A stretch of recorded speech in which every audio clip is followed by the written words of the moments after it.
Kita sekarang dipimpin sama presiden paling senior sepanjang sejarah Indonesia. Prabowo usianya tuh udah 73 tahun waktu dilantik.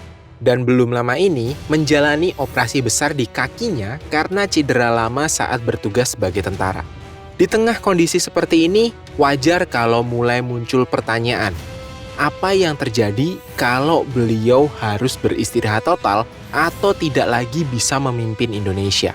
Kalau kalian juga penasaran dan merasa ini penting untuk dibahas, jangan lupa like, tulis pendapat kalian di komentar, share ke teman-teman kalian, dan subscribe channel Baiklah untuk diskusi-diskusi lainnya. Oke, menurut konstitusi kita, kalau presiden nggak bisa ngelanjutin tugasnya karena alasan kesehatan atau kondisi lain yang membuatnya nggak memungkinkan memimpin, maka yang otomatis ngegantiin ya wakil presidennya. Ini diatur di pasal 8 ayat 1 UUD 1945. Jadi, kalau suatu saat Prabowo harus beristirahat total atau gak bisa ngejalanin fungsinya sebagai presiden, maka Gibran Rakabuming Raka yang akan naik jadi presiden Indonesia. Kalau aturannya emang jelas gitu. Tapi di balik aturan itu, muncullah pertanyaan besar. Apakah Gibran benar-benar siap? Gibran kepilih jadi wakil presiden di umur 37 tahun. Pengalaman politiknya ya relatif baru. Sebelum ini, ia baru ngejabat sebagai wali kota Solo selama kurang lebih 3 tahun. Nggak ada pengalaman di level nasional, apalagi dalam skala kepemimpinan sebesar negara ini. Banyak yang menganggap Gibran belum punya jam terbang politik maupun pengalaman birokrasi yang cukup buat menghadapi tantangan seberat menjadi kepala negara. Dari awal nyalonin diri jadi cawapres aja, Gibran nggak lepas dari kontroversi. Kritik muncul dari berbagai arah, mulai dari akademisi, pengamat politik, sampai masyarakat umum yang aktif di media sosial. Banyak yang mempertanyakan seberapa layak dan pantas seseorang dengan pengalaman minim bisa ada di posisi strategis negara, meskipun ya ada juga suara yang mendukung, melihatnya sebagai simbol regenerasi politik, tapi ya tetap aja, keraguan jauh lebih dominan di ruang publik. Apalagi statusnya sebagai anak mantan Presiden Jokowi, ya membuat sebagian publik curiga. Ini semua bagian dari politik dinasti yang makin kuat di Indonesia. Kondisi ini nggak cuma jadi perdebatan politik elit ya, tapi juga berdampak ke psikologis masyarakat secara umum. Ketika sosok pemimpin pengganti dirasa belum siap atau kurang kredibel, muncul rasa cemas dan ketidakpercayaan terhadap sistem. Anak-anak muda yang selama ini mungkin udah apatis dengan politik bisa makin skeptis terhadap arah kepemimpinan bangsa.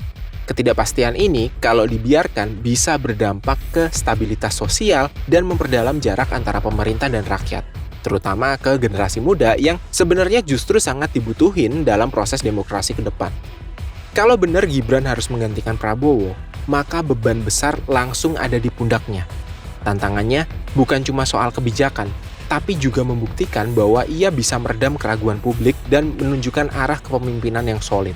Dan kalau kepercayaan itu tidak berhasil dia bangun sejak awal, maka krisis kepercayaan bisa jadi masalah yang jauh lebih besar daripada sekedar pergantian jabatan.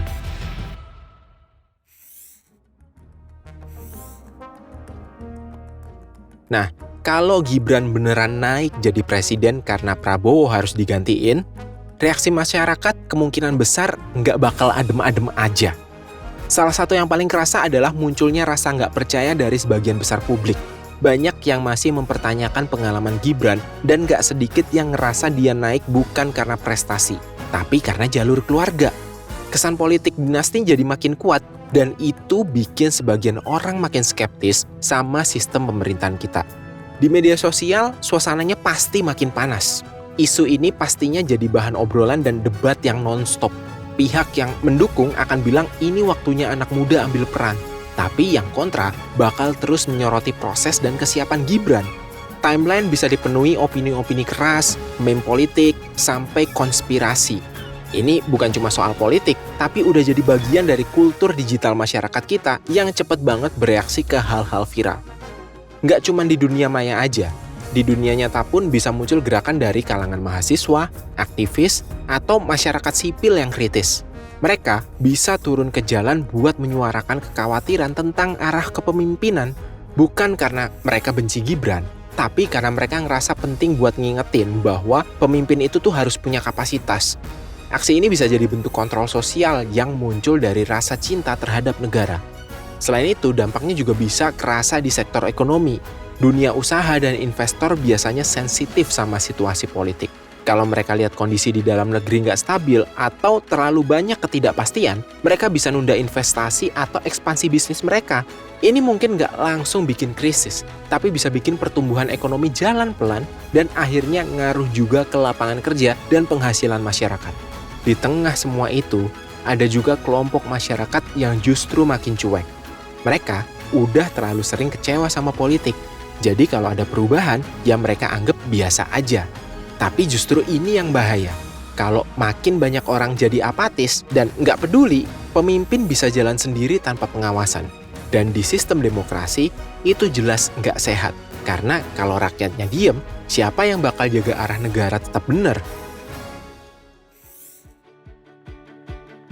Jadi, kenyataannya, kita hidup dalam sistem yang sudah punya aturan main.